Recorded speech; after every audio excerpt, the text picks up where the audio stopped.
And welcome back to the Community Game Plan, the podcast that's focusing on supporting the community, not just talking about it.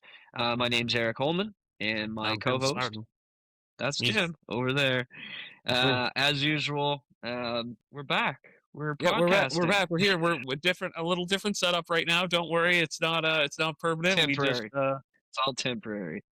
we're No, just I we're think with doing today something. We're we trying had a something. we had a very important conversation that had some time restrictions, so that's why we wanted to get this out, and get this out as quick as possible. But today we just had a very interesting and very deep conversation with Carey Murphy, the executive director of Compulsive and Problem Gambling Society here in Nova Scotia. A very interesting gentleman, has a background. He's actually retired military, done quite a bit. And the best part was, well, not even necessarily the best part, but he can actually speak from a Yeah, perspective that a lot of us can't. And, yeah. he did have a gambling problem and he has come back on top.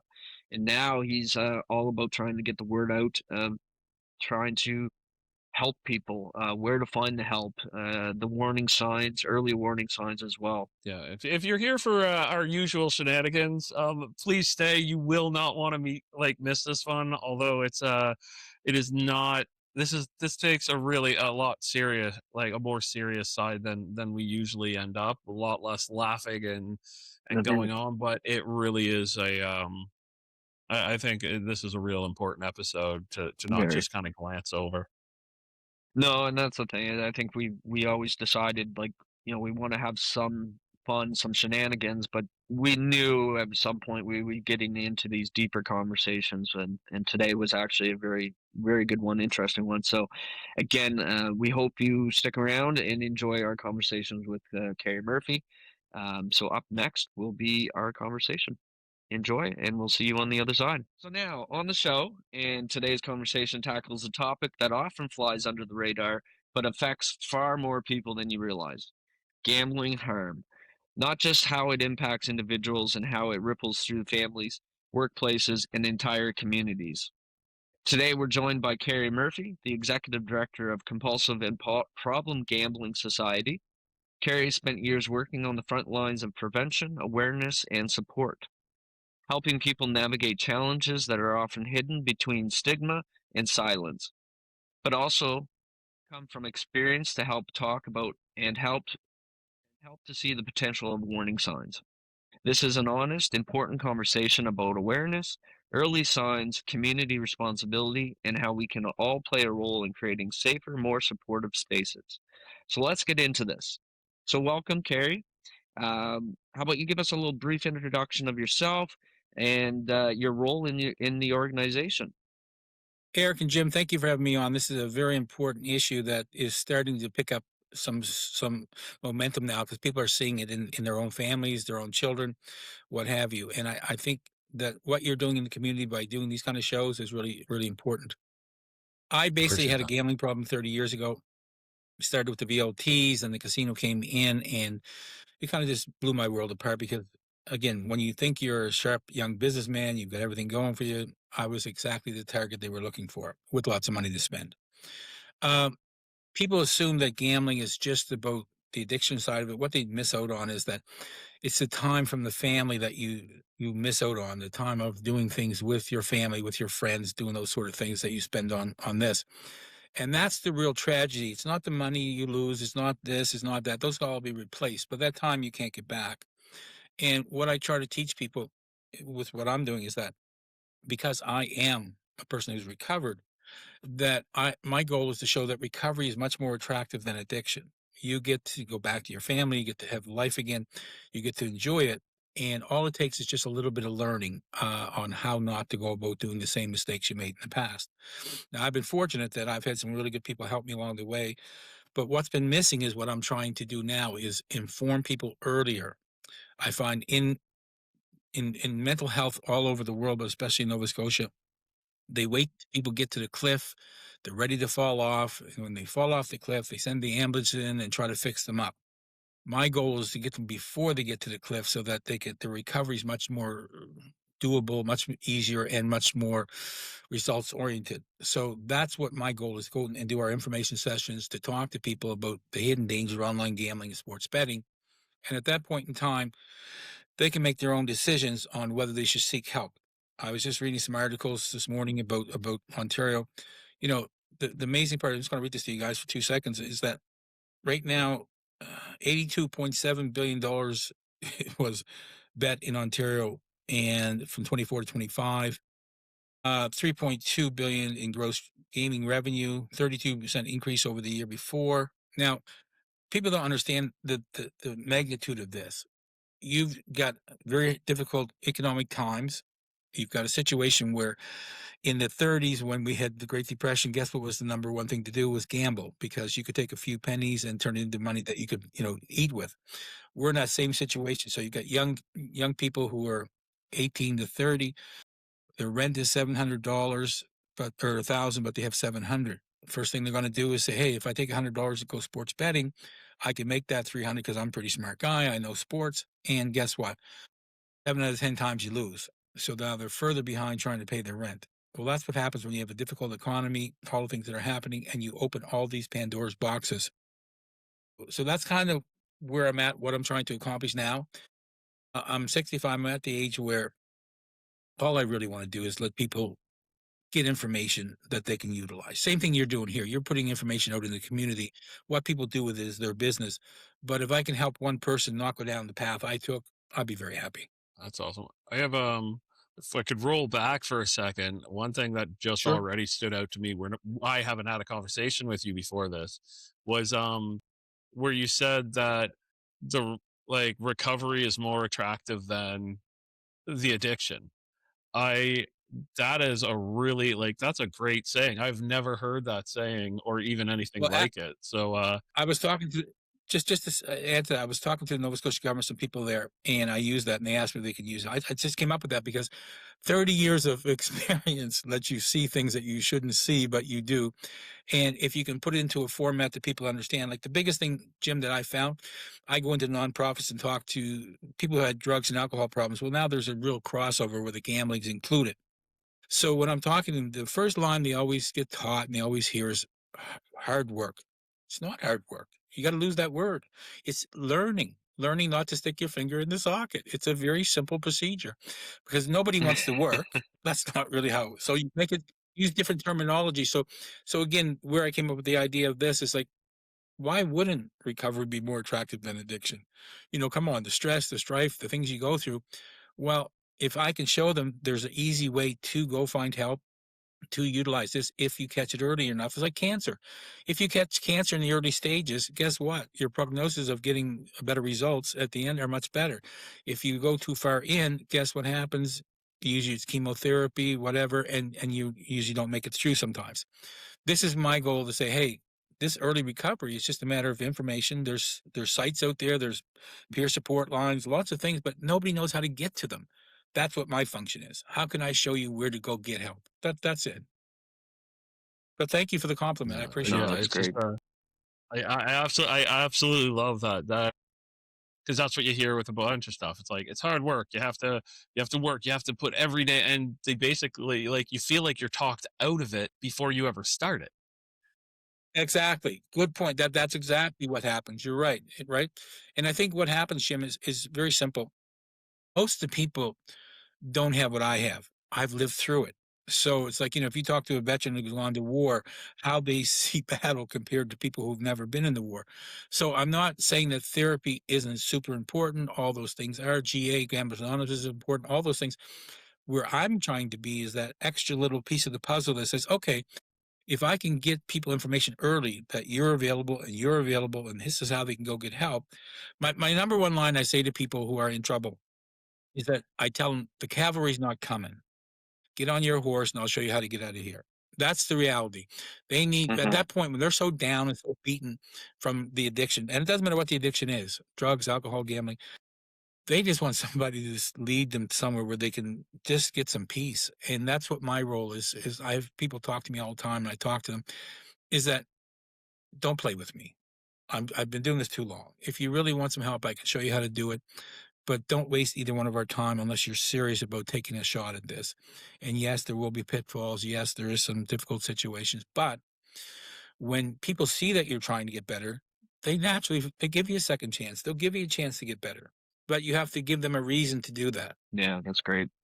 I mean, from your experience too, it's you're talking about early signs and for our listeners, what are some things that they can do to help recognize the risks sooner, early warning signs, whether it's problem gambling or any other type of addictions that you've come across. Well, just to give you an idea, I went to a thing called Executrek, and that's for the military, where they come in and companies come in to talk to the military about the recruits and the reservists. Will they be able to get time? And then what services are available to the military? So I was lucky enough by Lawrence Conrad, who was putting it on, let me go in as a nonprofit to Compulsive Problem Gambler Society. So I met a lot of people there. And what happens is that most times the signs are so subtle with gambling. It's so different from drugs and alcohol. Okay. You can hide it so much better. And now with the online gambling, nobody even sees you at a VLT or sees you at the casino. So you're hidden. Then on top of that, you can order marijuana delivered to your house, 37% THC compared to 7% when I was young. You've got alcohol. So you're a casino's dream. You're inebriated and you're gambling. What more could you ask for from these corporations? Then on top of that, we've got the illegal sites, which are worse than the legal sites because they grab and steal all your information. Aki from credit union explained this to me, that she basically said, "Hey, you don't understand how much we have to go through to retrack all those things that are happening because they're stealing all the financial information of people." So when I go and talk, I especially promote that if you're going to gamble, at least do it on a legal site because you're not going to get trapped as badly as you are on some of these illegal sites. The biggest sign I think I can say to you is this: I had this, where that story started was, so a guy I met there was opening a shop up in Newfoundland, and he had this young guy who he gave my number to, 27 years old, working on the rigs. Okay. Well, he called, and what happened was his parents happened to see his credit card, saw what he was doing. And so we started talking, and he really did want help. So we started talking, and he's been doing well. I contact him every month to say hello, and he's doing really good. But I didn't realize this on the rigs, they can block those sites. So he can't gamble while Right. he's on the rigs. Okay. Why can't our government do those things? Why are we saying we're losing two? Like when I did the interview on Global, the young reporter, Mitchell Bailey, he found out that we're losing $200 million a year to illegal sites. Yeah, Okay. So that's I'm nuts. saying to myself, well, now think about that, $200 million. Okay. Why don't we shut these sites down? Why are they here? Why are they allowed to come in when, if you say the wrong word and it's hate speech, they shut you down. Why are we having so much difficulty? And there's also one more thing I'll pass on. There are apps that you can get now to block these sites coming through to your phone and your computer. So this is the thing I'm trying to get out there, the information I'm trying to get out, that there is solutions to these problems. And I think the biggest sign you see is a time factor. When people don't have time anymore to do this, they're too busy doing this, too busy doing that. So if there's a function, they don't attend because they're doing this. The problem with this whole situation is that you can still go to a party and gamble online while you're at the party. That's what's really people don't understand about the magnitude of this. If you before had to go get dressed, to go down to the casino, go to VLTs, whatever, now you can be at a party, go in the bathroom, do whatever, and do your stuff. And it's like, holy shit, look what we've done. Look at the door we've opened here. And there's no guardrails, no guidelines. Just sure, go ahead. You can handle this. So that's the biggest sign I think is the amount of time you start giving to other things instead of your family, your friends, and your life in general. And I Yeah, think that's great. we all know somebody. Like, I don't think anybody has a person in a group who they don't go somewhere and they're just quickly going to decide to bet on something, or you're at an event that you can bet on and somebody's betting on something. And I'm not saying that's all somebody with an addiction, but I'm just saying is there's a lot of people. I come from a family with addiction, like a background of Sure, addiction in my sure. family. We all do. We all do. Like, but that's it. It's the more you look at it, it's like I can't go to a casino and play. I can drive my friends there, but the minute I play, I know I'm going to play too much. That's it. I caught that at a really young age, and as soon as I saw it, I'm like, nope, I'm done, because I knew it was going to be an issue. Like but it's like a See, Jim, personality. It's like a trait. It here's the thing. definitely is personality. But I think what I'm saying, Jim, you just hit on a very important point. You don't go in, right? You drop somebody off, you know you have a problem. I'll go Now in. the I just problem don't play. Yeah. no, but what I'm saying is now the phone is in your hand, and if you go on, like I have a YouTube channel called Murph the Recovery Guy. Okay, well, every time I'm on YouTube watching, the first commercial comes up is slot machines, ding ding ding ding ding ding. It's nonstop. Okay, if you watch a hockey game with your son or daughter, 8.5 minutes of that game is spent with advertising on sports betting. Yeah. Do you understand how, I mean, we're grooming these kids who are now 12, 14, 16 years old. By the time they hit 18 or 19, guess what? They think they know everything about sports. All their heroes are playing Hmm. Gretzky and that. So we're just grooming this whole generation to do this. Now, how I know that, I opened a center up in 1997. Okay, the casino is open and I had my problem. So 97. I went to Nova Scotia Gaming Corp to give us money to open a center up because they needed cover. They had the casino, everything was there, and they needed to have some kind of thing. So they put me in that position. And the biggest problem is that the guy from Spilo who makes the machines came to our center and was talking to me. And at that point in time, what they were trying to do was become more interactive with the younger generation because my generation was click, click, click, click, click, no big deal. Now you got to press this button. So we're grooming these kids from the video games because Dr. Yakovenko was on my show. And he was one of the most, he's brilliant. He's the top psychologist at Dalhousie University. He's been on CNN about the problem of addiction, especially gambling. So he said something to me that was really, really important that basically you can open up 100 facilities, but if people don't know it's there, they don't get utilized, which is how I got the idea to be doing what I'm doing and where it's come from. But he said something really, really important about the whole thing is that at some point in time, if you open these many boxes, you're going to have issues. The old days, if you opened a casino, 4 to 6% of the population automatically became addicted to gambling. Statistically, that's where it was. Now that still leaves 94 to 96% of the population that don't have a problem. So I don't think gambling's ever going to go away. There's too much money involved. I think, Jim, you hit the nail on the head. There's people like yourself who can say, no, thank you. I enjoy too much. I don't bother. That's okay. So if somebody takes $20 or whatever amount they can afford to spend on online gambling, sports betting, that's their business. I have no problem. But from statistically speaking, that leads to more and more and more as you lose and you want to win your money back. And this is where I think a lot of businesses now want to have me come in because their staff, if they lose too much money over a period of time, guess what happens? Remember the lady who was working with the QE2 lottery, stole $400,000 supposedly, and that leads to that problem. Then you add the drugs and alcohol, the crossover addiction problems. We've set ourselves up for a lot of issues. So information is the only way to really, Jim, you're a prime example. What you just said to me is so special that you saw, identified you had a problem and you corrected it. That's what I'm trying to get out there to the world. That I can't make you do anything, but if you feel it, the information somehow your mind registered, I can't gamble responsibly. If I go in, it's going to cause me a lot of grief. So that's kind of where I'm at with this. No, It's awesome. that's amazing. I mean, it's you kind of highlighted kind of where I wanted to take us next was the community needs and the support gaps right now. Um, you mentioned back in the '90s, like there was nothing. The casino opened, and you had this idea to open your society and to help. It So was just what so it was called. are the I current? called it my dad. It was the Douglas Murphy Outreach Center opened. My father did a lot of. He was a fireman, did a lot of volunteer work, and that's kind of where the idea came from. But sorry, go ahead, Jim, Eric. I didn't mean to interrupt. Yeah, no problem. I just kind of want to lead, like, so what are our current gaps in support right now? Like, you mentioned that, like, there's the Nova Scotia Lottery, there's all these gambling sites, illegal, legal. What type of supports do we have in our community currently? Well, we have a fair amount. The problem is, again, here's where the issue is. You have peer support lines people can call. You have mental health. You have agencies and therapists to talk to about this issue. You have different groups. The biggest problem is a lot of the nonprofits who are drug and alcohol related are trying to hook on to this, and it's a much different issue. If you have an 18 to 30-year-old heroin addict or alcoholic, and you have an 18 to 30-year-old gambling addict, they're much different, and so therefore you have to give them other priorities and other ways to get better quicker.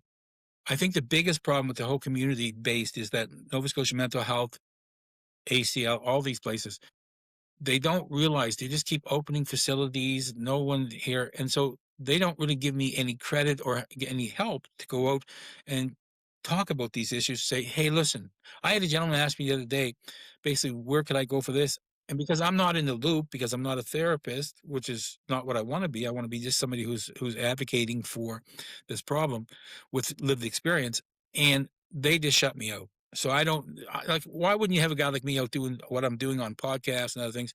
Why wouldn't you bring me in the fold and say, "Okay, Carey, here's this new building's opening. This is a place where you can call, give somebody a number to call." So no one's really giving me any information or including me in anything, and I've been doing this for 30 years. And you just get tired of, Yeah. I've met with the Nova Scotia Gaming Corp, their head people, and the psychologist there. She said, we have an expert witness or expert list. We'd like to put you on it because you'd be the only non-therapist on there. Mhm. And the reason is because we need to hear life experience. So what I bring to the table is different than somebody else is going to bring, and that's fine. I mean, I'm just one more piece. I'm not saying I'm the right or wrong, but the more pieces you have to give somebody who's trying to recover from something, the better chance they have of having successful recovery. That's all I'm trying to do. But I think right now the problem is they just do things for show.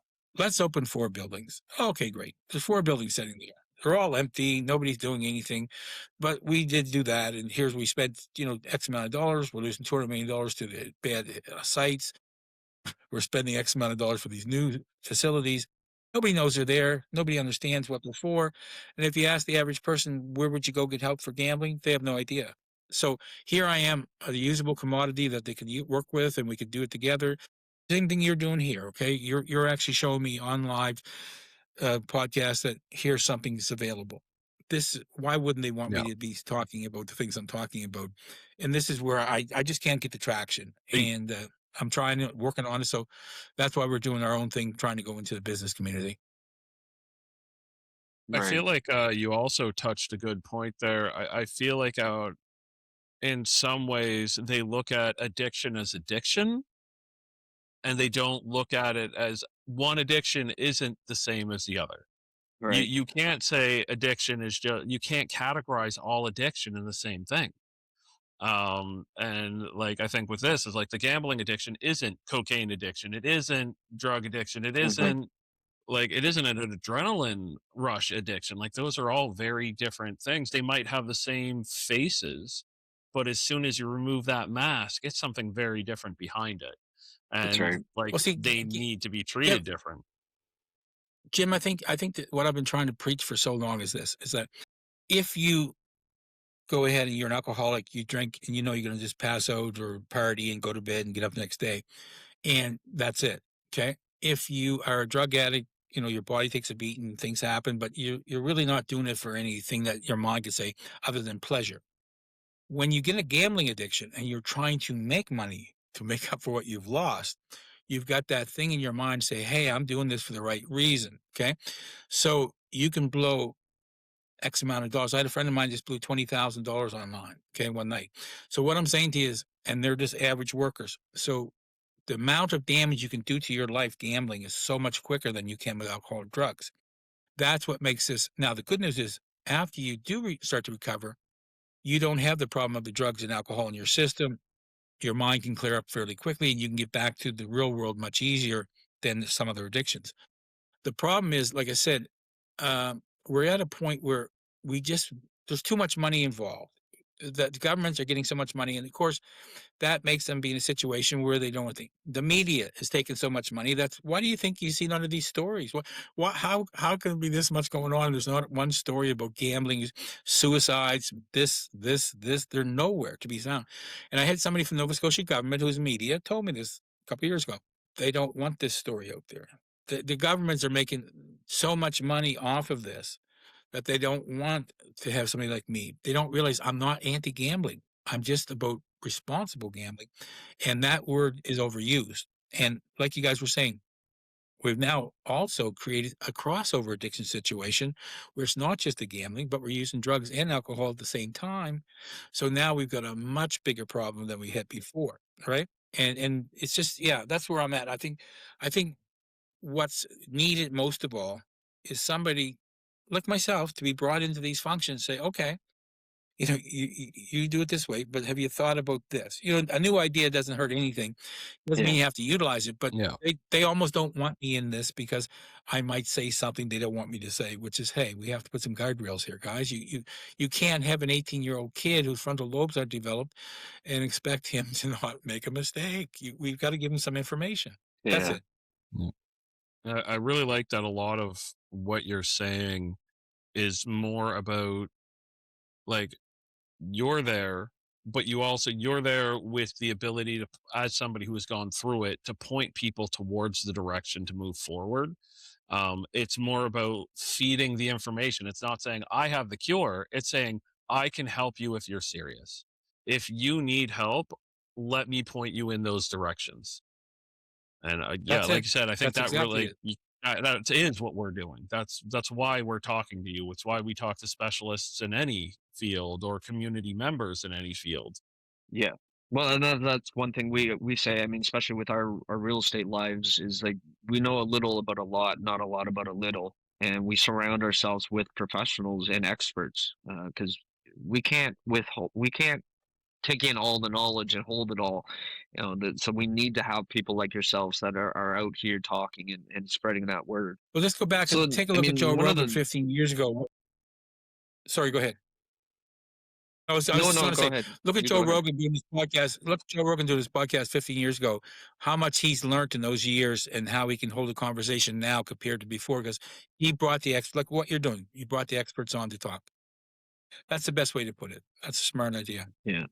One thing I'm also hearing within our conversation is there's definitely a stigma, and I think one thing that you're trying to do is trying to change that narrative around the stigma so that people can reach out. So you know, one question I kind of have leading into this is like, how can communities make it easier for people to say, "I need help," and to get rid of that stigma, whether it's gambling addiction, or drug or alcohol or anything. There's definitely that stigma. People they know they need help, or they maybe not necessarily, but they have a hard time saying, "I need help." You're right. You're right, Eric. I think that's the crucial part here. And this is why I'm trying to talk to EAP committees and make them understand that the average person is not going to go to them for help. They don't want anybody to know they've got a gambling, drugs, or alcohol if they're working in a facility. So if they have outside lines like peer support lines, places like that they can talk to, just to get a feel for where they're at. So they don't have to give any information on themselves. They just can tell their story. And those are the things that are really effective if we again advertise and let people know they're there. And this is where the biggest problem. I had Minister Comer as addiction services minister, and Dr. Hickox, who's in charge. They were doing a peer support program. I had them on my podcast a year and a half ago. And again, nobody knows those facilities are available because nobody like me is out there Mhm. talking about it. Nobody's doing it. And they just don't see the value of what you two gentlemen are doing today. Is you're highlighting something in the community. That means maybe X amount of people will see it, maybe they won't. But once they see it, they can go check out who Murph the recovery guy is, who's Carey Murphy, what's he doing, and all the other people that have been on your show. And I think that's what's missing is that we have this wonderful technology. We're not utilizing it. We're not getting out to the people. You know, I think for me, once I do my first information session with and I want to put a plug in for Lawrence Conrad. He's with ISS Security and Transport. They're going to be my first paying customers, where they will bring us in because they understand the magnitude of what's happening here with their employees. So I think once that's done and people start to do that, and he will promote it for me, do different things, it starts the chain reaction. I'm a 65-year-old guy out here trying to do these things. No government support whatsoever, no help whatsoever, nothing coming my way. All my own dollars being spent, and I watch money going here, there, and everywhere, just being wasted. Wasted is the better word for it, okay? Mhm. Because no one wants to really work on the real problem, which is information. Early intervention is the key to everything. And addiction is addiction is addiction within reason, Jim. What I'm saying to this when I say this, because what you're saying is true, they're different. But there's one common denominator, and that is trauma. I've come to find, I've been talking to a lot of doctors, a lot of people. I said, well, when you grow up with trauma in your life, you try to mask it. You try to soothe it. So It could be alcohol, it could be drugs, could be gambling, but that is much bigger than I even realized. It's taken me a long time to accept that truth that if you've had a difficult trauma in your life or what happened, people like to escape from it. No matter, and that's sex addiction, lots of different addictions that are out there are based on that factor. So those are things we try to communicate to people that, this is where a therapist comes into play. This is where all these components working together can help that person have a better life. Yeah, that's interesting. Oh, that's great. So you've touched a bunch about about reaching out, all the different stuff about missing time, um, as well as like keeping like the issues getting the information out there. I guess my other thing is it was brought up at one point. Just I'm pretty sure it was a conversation with Eric prior to me. Is that it's not an individual problem, that it's a community issue. You want to fill us in about your take on that? Like how the gambling is a You're community, no, you're absolutely not right. just I'll give you individuals. example. I'll give you an example. Let's say they have X amount of beds for people. Let's say, for example, people are gambling, doing things, or drugs, or whatever amount of addiction problems they're having. Well, guess what? That clogs up the mental health system. That clogs up the medical system. So we're in a situation where we're not adding any new beds for Nova Scotia mental health. We're not adding new beds to hospitals. We're just piling on this problem, which creates longer wait time. So if somebody wants to go into a program in order to get to see a psychologist or psychiatrist, guess what, or a therapist, it takes time, right? And so if we understand what we're doing and we realize we're opening this gap, your whole community suffers. Okay. So if the services aren't able to adequately deal with the problem, then we either have to add more to it. Like, Nova Scotia for years, we didn't have enough doctors. Well, now they're trying to create new schools to create doctors faster. So in this case here, we've opened all these doors without taking a look. And the community is the one gets punished the most because they have limited resources to work with, things they can do. When we start really adding to that, then guess what happens? You overload the system and nobody gets the help they should be getting, or it takes much longer. And so for me, if I can show them that by going in and talking to people, guess what happens? They go for help sooner, which means the recovery is much easier. There's much less to do and deal with. And that's where the community benefits. And that's why what you're doing today is so important, because you're opening the door up to say, hey, listen, there's help available. Here's what this gentleman's saying. Here's what we're saying. Here's how we can help you to get it. Well, that's a major advancement. It's early prevention. I mean, anything in life, if you can nip it in the bud. What Jim, your statement really is going to stay with me. The fact that you can't go in there without spending too much, so you drive people Yeah. there, and you don't gamble.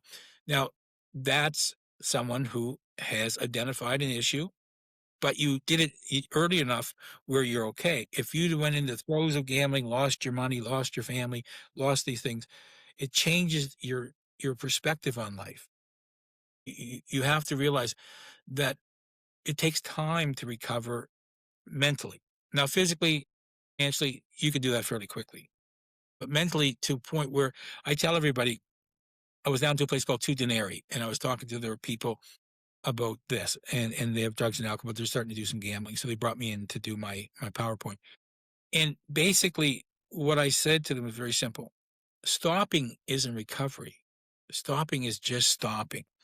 When you're recovered is when you can walk into a bar and see the alcohol and say, what was I thinking? See the VLTs, what was I thinking? And you just walk by without wanting to do it. Same as you going in the casino, Jim, and not really wanting to play. That's recovery. And when you get there, that's the most beautiful place in the world, because you understand what you did wrong, what the system is, and how to avoid it at all costs. And that's really what the whole thing comes down to. Willing to do what Jim has said early, sacrifice. Hey, I like the bells and whistles, but I know if I put that first $20 in, the rest of my pocket's going to be empty before I leave here. And that's really what it comes down to. True. Yeah. So congratulations, Jim. That's awesome. You're one step Thank further you. ahead than most. It was done a very long time ago, and it was probably the most expensive lesson at the time that I had gone through. Yeah, So it yeah. was Yeah. it it was a very quick wake up call for me. So Well, I think what happens is I was a young, successful businessman, 3 businesses, owned my own bar.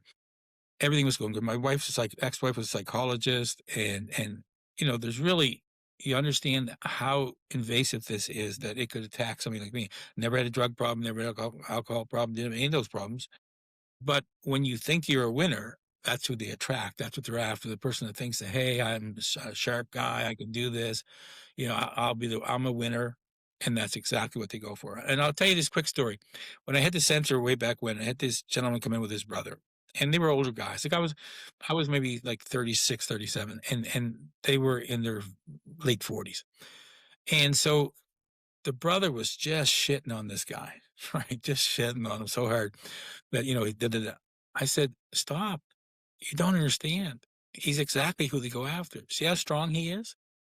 He's a strong guy who believes he can win. He can do those things. That's exactly the target they want. And now you're not understanding why he was targeted because he's been a winner most of his life. And winners think that they can continue to win under any circumstances. And here you go. Now he's been humbled enough. Let's help him get better instead of you shitting on him the whole time we're sitting here. And he pulled back. He was so shocked with my attitude. And it was like, you don't understand. Addiction isn't just addiction. It's not just somebody who just screwed up. It's somewhere along the way, everybody has a different addiction. Why is that? Why is something like somebody drugs, somebody alcohol, me gambling? What causes that? Well, it's your comfort zone. Whatever makes you feel good. Like I don't like to taste alcohol, so it was never a big thing for me to go pound, booze into me. I worked at Olin's Brewery for 11 years. So that'll tell you if I want to be an alcoholic, I had lots of access.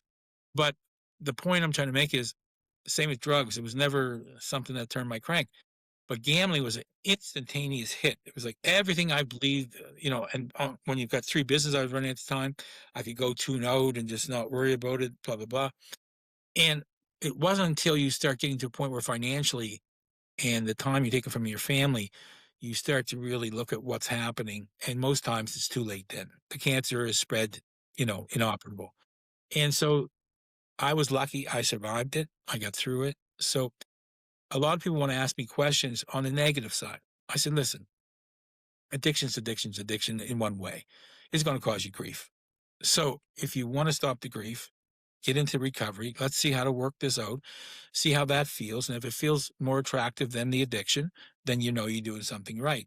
It's a very simple solution. But for some reason, we keep trying to make it complicated that, oh, well, you this and this and this. And no, no, no, no, no. The first thing is you have to decide that I can't deal with this anymore. It's just too much. And so that's where I think information, guys, your podcast. I mean, honestly, whoever watches this podcast is going to get a better idea of a lot of things in your community. And look how simple this is. Take you an hour of your time, and everybody gets a better idea of what's out there. That's what's really That's missing in right. the system. That's the biggest thing, Eric and Jim, is that people just are not understanding the power of this.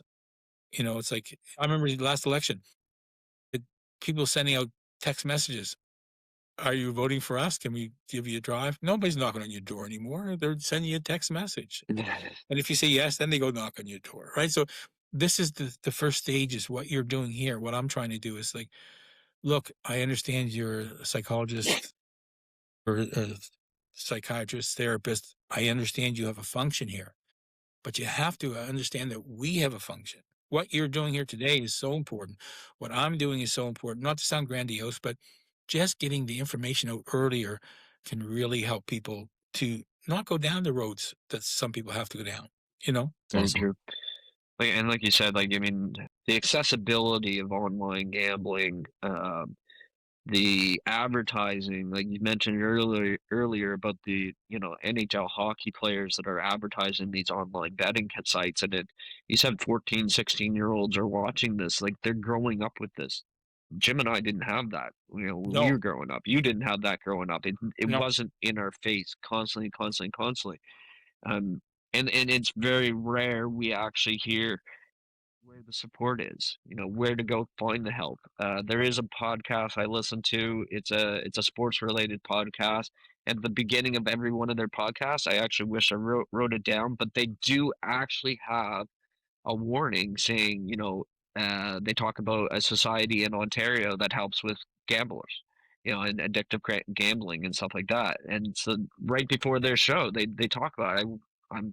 I wish I actually wrote the name of that down, but that's the only one I've ever heard. You hear about where to gamble, but you don't find out or hear about where to get the help. But see, I think the biggest thing is what we're. I watch a lot of podcasts, so I'm watching this guy in the States, and nothing to do with that, but you can actually bet on the elections. You can bet on anything. You can bet on the time that the egg takes to drop from the top of a building to hit the bottom. Now, think about this: the crack cocaine of all betting is when you can bet on the time of a goal. Put that in perspective, or a touchdown. You know what the odds against that are realistically? Astronomical. That you could pick at some point 522 of this period. This is, you understand how that's not even gambling. That's the crack cocaine of No. gambling. And we're allowing Yeah. that foolishness. And so a young kid, let's say he doesn't by some chance he wins and he wins a couple $100 based on that. Well, now he's a genius. He can tell all his friends, look what I did. I did this, I did this. And that's what the whole thing of this is the universities back in the day were actually some universities were taking money from these illegal sites to promote gambling in their facilities. Put that in perspective for a second. You've got 18 to 30-year-olds here. Same as the military. You can have I've been talking to the military trying to get in, but again, they always tell me the same story. Well, our EAP committees are taking care of this, blah, blah, blah. So why couldn't I just be another component of that? So I said to them, I said, you don't understand, 18 to 30 is the target market for these gambling sites. And on top of that, your recruits are 18 to 30 with money. So some young guys out on a ship, not anywhere near shore, or young girl, and they lose their paycheck gambling online. Like put that in perspective for a second. That you don't actually physically, there's no brick and mortar. You don't have to get dressed up and go out. You don't have to do anything. You can sit home in your slippers, have a puff of marijuana, or in this case, be on a ship. So let me put this in perspective for a second. Let's just say that these young 22, 23-year-olds are doing this and they get in over their head. I don't know if you guys ever heard of different countries that like to influence our military. Guess what would happen if they come and you think they can't? I mean, they've got their information online. They know what they're doing. They know who they are. Why wouldn't they contact, say, listen, we can look after your gambling debt if you do this for us? I mean, let's be realistic. Like, we're just not seeing the really far reach. I know that sounds, people are, oh, it's conspiracy theory. Okay, let's say you're right. But let's say one person out of a million that happens to, and they've got all your information. They've got everything about you. You're in the military or business or where have you, and you've just lost your shirt somewhere. And guess what happens? That's when things lead to things we're just not seeing it yet. We don't see it yet. But ask the lady, like I said, from QE2 lottery, who stole the money to gamble. What do you say to that? So that's Uh, where I think we're just not understanding the ramifications of how deep this rabbit hole is going to go unless we put some restrictions and put some rules in place. That's just my personal opinion. Not to sound like a conspiracy theorist. I don't want to go that far. No, really, I'm just to the point is like, is really is just saying if somebody came to us and said, "Hey, like, what's the one takeaway from it?" I'd love to hear what your one takeaway from all of this, or the one message you have to anybody right now that is listening or does decide to watch these clips from any of our socials. What do you have to say to those people? Well, I'd let them all know that I'm available to talk to you. And if you guys wouldn't mind posting my webpage and my YouTube channel, we Murph the will, Recovery Guy. Just send me a of course. note. I'll get back to you. The thing is, there is help available, guys, and it's there. It's just finding out how to get to it. And I think now I'm breaking down the doors a little bit where the government and the Nova Scotia Mental Health are starting to see that I might be actually an asset instead of an opposition. And the thing I'll take from this whole thing is this: is that anybody suffering from any addiction, be it crossover or full gambling, drugs, or alcohol, there's is help available, but you have to want the help. You have to decide that I don't want to live this decrepit life anymore, running around trying to do the bad things. And I'm going to give recovery a chance. And if I see it's as good as Mr. Murphy's telling me, then maybe I might be able to recover also. That's the message I'd like to get out to people, that there is help available. You just have to know how to find it. And I'm here, that if you just need somebody to talk to, and go with the young gentleman in Newfoundland I've been talking to, and other people I've been talking to, we're here. We're here to help. That's what we're here for. So, and continue what you guys are doing. I really love the podcast. I think it's one of those things where you guys are going to grow this channel simply because A, you ask great questions, B, you listen well, and you let the person speak their piece. So thank you very much for having me on. I really appreciate it. No, I No, really appreciate you being here and like having this conversation. So yeah, and like I said, we'll definitely put out some resources in our bio or in our description of this on when we post it to YouTube and elsewhere. And if anybody does need to reach out, they can reach out to us. If they can't find you, we'll get them directed to you for sure, as well as any other supports that they might need. That's the biggest thing. That's why we wanted to do this talk today, and part of the community game plan is to spread the word. And remember, guys, it's not just our community. This goes out the whole country, goes throughout the whole world right now. Some of the things you're doing, you're not realizing just how prevalent this is in our situation, because it's not just in Halifax, Nova Scotia. This is throughout the whole province. You can be in Yarmouth and be on your phone and lose a fair amount of money. Okay, you don't have to drive to the casino. You don't have to drive to the VLTs. It's there. And I think what you guys are doing are just highlighting some really good issues. And I thank Jackie so much for telling you guys about me and what we're doing, and Introducing having me us. on. And I Yeah, think Lawrence Conrad would be a good person for you guys to do next. He does a lot of community work. He does a lot of work for a lot of different things. So I'll talk to him. He's the gentleman who's going to have me come into his. And if you guys want to have a really good, well versed person, he's the guy. Just putting a plug in for yeah, him because wonderful. he's a good one. we're Thank you for always having me open on. for more conversations. Anything that can help. Yeah, No, no, I this is appreciate awesome. that. So yeah, so again, thank you, Gary, very much for joining us. I think it's something that needs to be continued, and conversations like this matter. So make sure, because awareness leads to understanding, and understanding leads to action is the biggest thing. So if you're listening today and something in this episode resonates with you, know this: you're not alone. The support is available, whether it's for yourself or someone you care about. Reaching out is a powerful first step. So we're going to include today, as I said, some links and resources from the Compulsive and Problem Gambling Society in the show notes. So please take a moment to check those out. If you found the value in this episode, help us spread the word by subscribing, sharing, and continuing the conversations. And reach out to Carey Murphy, if you need anything. Like you said, he's got the background, he's gone through the experiences, and that's the biggest thing. Sometimes talking to a therapist who's never been through that is different than talking to somebody that's actually been through the problems But and but come out of them just on top. just one thing, Eric. Both of those two things are necessary. That therapist definitely has a place. I have a different place, but together we may be able to make the transition from addiction to recovery a little easier. That's all. Excellent. That's great. Great. Well, again, we'll tidy things up here today. We don't want to take up too much more of your time. Thank you again, Carey. This was wonderful conversation. Definitely we've learned a little bit, and I hope that our viewers and listeners will as well. So again, thank you very much. Thank you, guys. And Jim, very nice meeting you, my friend. It's been a pleasure. So go have a great day and enjoy life. Perfect. Thanks, you too.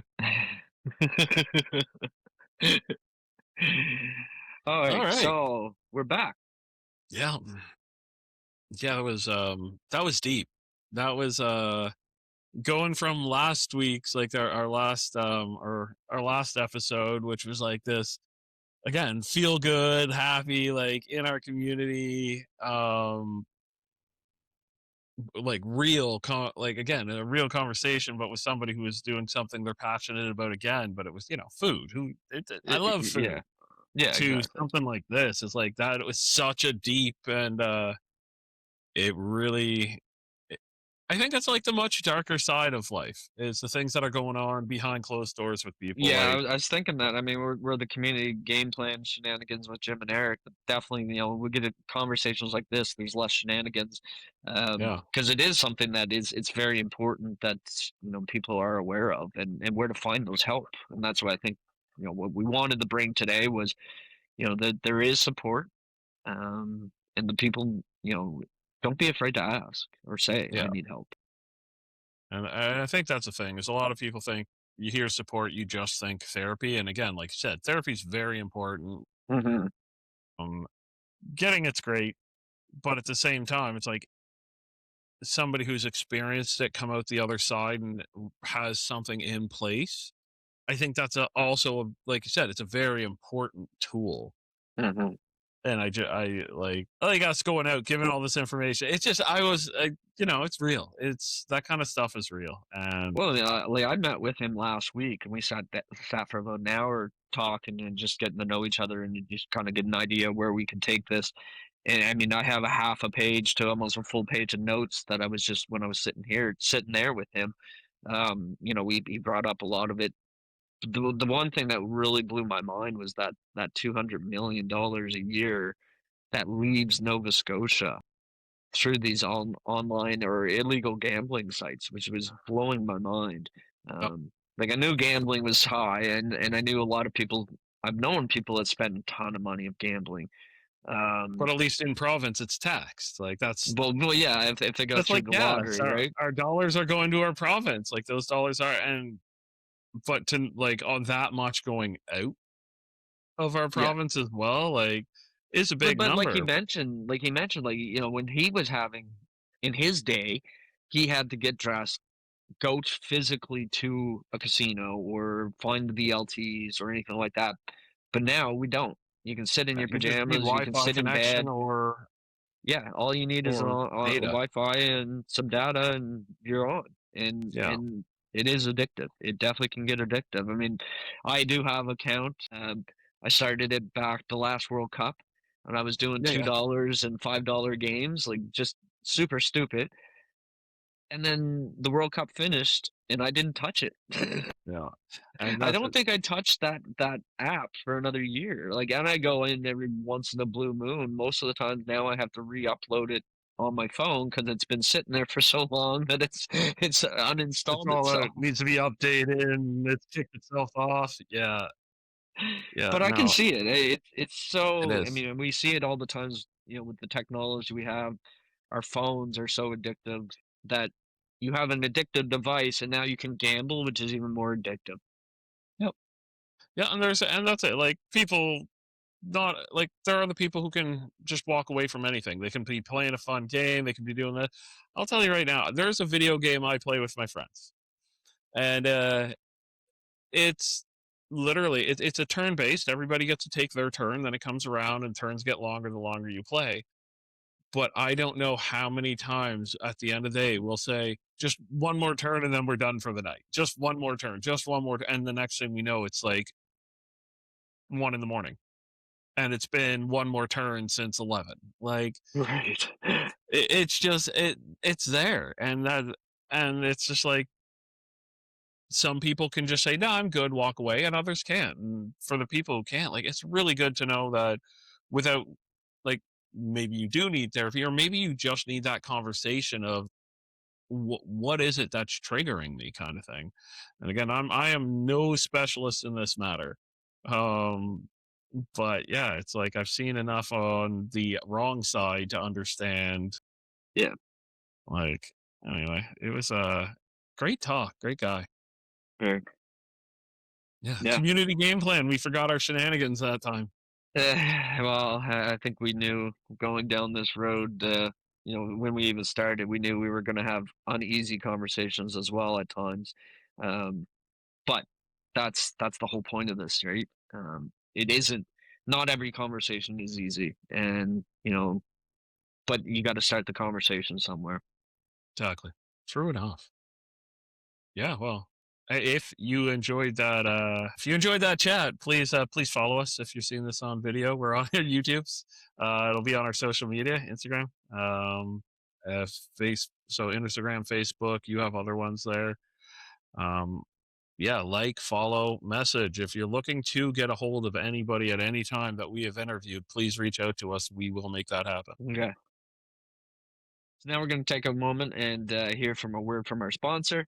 So this episode of Community Game Plan is sponsored by the real estate team because just like gambling, real estate decisions should never be made on impulse. Seriously, if you're about to buy a house because it felt lucky or because Mercury is on retrograde, please stop and call a professional. The real estate team believes in informed decisions, solid game plan, and zero emotional betting wars at the offer table. No scratch tickets, no slot machines, no all in offers at 2 a.m. after scrolling through listings. Whether you're a first-time home buyer, upsizing, downsizing, or just wondering what your home is worth, our team approach means you've got experienced people in your corner, not crossing your fingers. Yeah, so because when it comes to real estate, the best odds come from knowledge, strategy, and the right team, not luck. That's right, the real estate team, helping you make smart moves, not risky bets. And remember, the house should never win. So again, thank you from our sponsors, and back to the show. And we're back. So I hope you all enjoyed our conversation with Carey Murphy, the executive director for Compulsive Gambling and Compulsive and Problem Gambling Society. That is a mouthful, It is. but Needs an acronym. it does. And it Don't is. make one because It's it won't work, no. but it needs one. So again, we're just gonna wrap this up today. Again, like I said, we said earlier, like we are ourselves. We want to have some fun, but we are going to dig deep into some of these types of conversations again in the future. So we really hope you enjoyed it. So if you are looking for anything from us, please reach out to us. You can find us anywhere across social media: Facebook, Instagram, LinkedIn. I'm on Blue Sky. I don't think Jim is, but I do throw some of our stuff up there.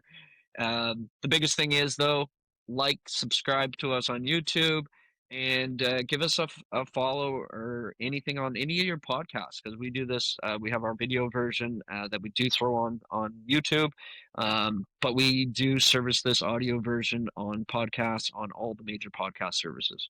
So make sure you look out and search the Community Game Plan, and you'll find us anywhere and everywhere. Yeah, it's like I honestly, we're fun to listen to. We don't just like hearing ourselves. We actually have stuff to say now and then.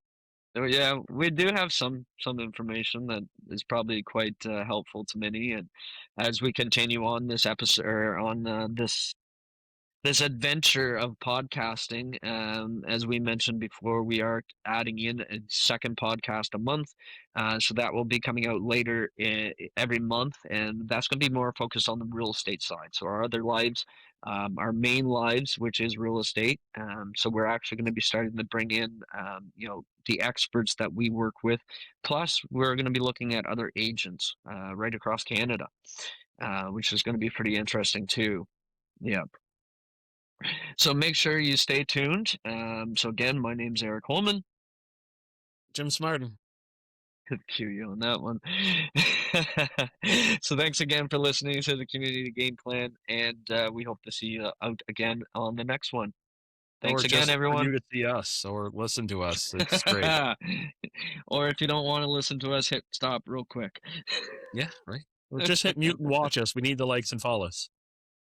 Yeah, so make sure you give us a like, give us a thumbs up, subscribe, all that fun stuff, and we'll see you guys on the next one. Thanks again. Take care. Good. Yeah, so I think we're good. Unless you Yeah. want to do anything. I Retake. think we did good. No.